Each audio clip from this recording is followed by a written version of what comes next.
بسم اللہ الرحمن الرحیم۔ السلام علیکم ورحمۃ اللہ وبرکاتہ۔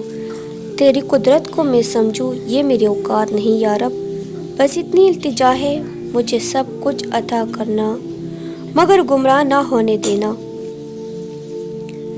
اللہ سے مانگ کر تو دیکھو، کیا اس نے تمہیں انکار کیا؟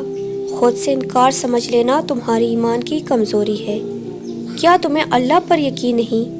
تم راتوں کو اٹھ کر تہجد میں مانگ کر تو دیکھو، اس کے لیے کچھ بھی ناممکن نہیں۔ یاد رکھو، اگر اللہ نے تمہارے دل میں کچھ ڈالا ہے تو بے شک نصیب میں بھی وہی ڈالے گا۔ انشاءاللہ تعالی تہجد میں ایک دفعہ مانگ کر ضرور دیکھیے گا۔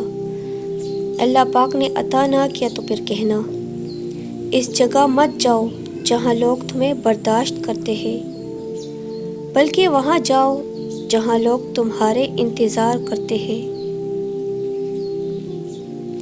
عرش کے پائے سے ایک مہر لٹکی ہوئی ہے، جب رحم یعنی رشتہ داری اپنی بے حرمتی کی شکایت کرتی ہے، گناہ سرزد ہونے لگتے ہیں اور اللہ عز و جل کی نافرمانی پر جرأت کی جاتی ہے، تو اللہ عز و جل اس مہر کو بیچتا ہے جو اس کے دل پر لگ جاتی ہے، بس اس کے بعد اسے کوئی چیز سمجھ نہیں آتی۔